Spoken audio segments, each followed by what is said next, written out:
அஸ்ஸலாமு அலைக்கும் வரஹ்மத்துல்லாஹி வபரகாத்துஹு. ரசூல் ஸல்லல்லாஹு அலைஹி வஸல்லம் அவர்கள் சொன்ன ஒரு அழகான ஹதீஸ் இது. என்ன ஹதீஸ்னா, உங்கள் வீட்டில் இருக்கிற பாத்திரங்களை மூடி வைத்து தூங்குங்கள். உணவு சமைச்ச பாத்திரம், தண்ணீர் நிரப்பி வச்சுருக்கிற பாத்திரம் எல்லாத்தையும் மூடி வச்சுட்டு தூங்குங்கன்னு ஸல்லல்லாஹு அலைஹி வஸல்லம் நம்மளுக்கு சொல்லியிருக்காரு. ஏன் அந்த மாதிரி சொல்லியிருக்காருன்னா, வானத்திலிருந்து வருஷத்துக்கு ஒரு இரவு அல்லாஹ் தொற்று நோயை இறக்குறான்.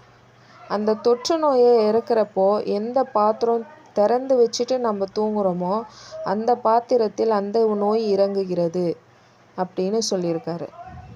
அதனால் நம்ம வீட்டில் சின்ன வயசு பசங்கள்லேருந்து பெரியவங்க வரைக்கும் நம்ம வீட்டில் இருக்கிறாங்க. எல்லாரும் அந்த உணவை சாப்பிட்றாங்க, அந்த தண்ணீரை குடிக்கிறாங்க. அந்த நோயால் யாருமே பாதிக்கப்படக்கூடாது என்ற ஒரு நல்ல நோக்கத்தை கொண்டு நபிகள் நாயகம் ஸல்லல்லாஹு அலைஹி வஸல்லம் அவர் சொல்லியிருக்காரு, அனைத்து பாத்திரங்களையும் மூடி வைத்துவிட்டு அல்லாஹ்வின் பெயரை சொல்லிவிட்டு தூங்குங்கள் அப்படின்னு சொல்லியிருக்காரு. இன்ஷா அல்லாஹ் இந்த ஹதீஸை பின்பற்றி நம் அனைவரும் இந்த சுன்னத்தான அமலை நம் வாழ்க்கையில் கடைப்பிடிப்போம். ஆமீன் சும்மாமீன். அல்லாஹ் நம் அனைவரையும் இந்த தொற்று நோயிலிருந்து காப்பானாக. ஆமீன் சும்மாமீன். அஸ்ஸலாமு அலைக்கும் வரஹ்மத்துல்லாஹி வபரகாத்துஹு. இந்த ஹதீஸின் ஆதாரம் சஹீஹ் அல் புகாரி, சஹீஹ் முஸ்லிம்.